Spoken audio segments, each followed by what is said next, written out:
Hi అండి, అందరూ నమస్తే. Big breaking news. Shivareddy Bhaskar Reddy గారు ఈరోజు విడుదలయ్యారు బెయిల్ మీద. ఆయనతో పాటు అతను పేరు మనకు లేదు, ఆయన కూడా విడుదలయ్యాడు. న్యాయం గెలిచింది అంటున్నాడు ఆయన. కరెక్టే, న్యాయమే గెలిచింది. వీళ్ళు కావాలని లోపల వేశారు మద్యం కేసులు. ఇంతవరకు సిట్ దాన్ని ఏం తేల్చలేదు. డబ్బులు వాళ్ళు తిన్నారు, డబ్బులు బిగ్ బాస్ కి అన్నారు. మరి బిగ్ బాస్ ఏం చేయలేకపోతున్నారంటే అది దీని అర్థం ఏంటంటే తప్పు జరగలేదు. రాజకీయ పూర్వకంగా దీన్ని కక్ష సాధింపుగా కేసు నమోదు చేశారు. ప్రజలు దీన్ని చూడాలి. కక్ష సాధింపు కేసులు ఇవి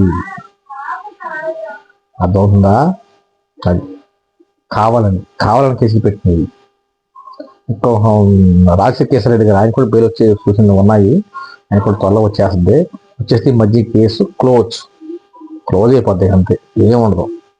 డ్రామాలు, నటనలు కావాలని అరెస్ట్ చేయటాలు, కావాలని తీసి జైల్లో పడేటాలు.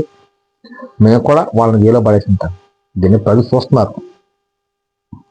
కూటమికి బాగా గట్టి దెబ్బ పడింది. వాళ్ళందరూ బయటకు వస్తే ఎలా ఉంటుందో. సాక్షి మొత్తాలు తారుమారు చేసేస్తారు. ఒకసారి బయటకు వస్తున్న లోపలికి వెళ్ళటమే.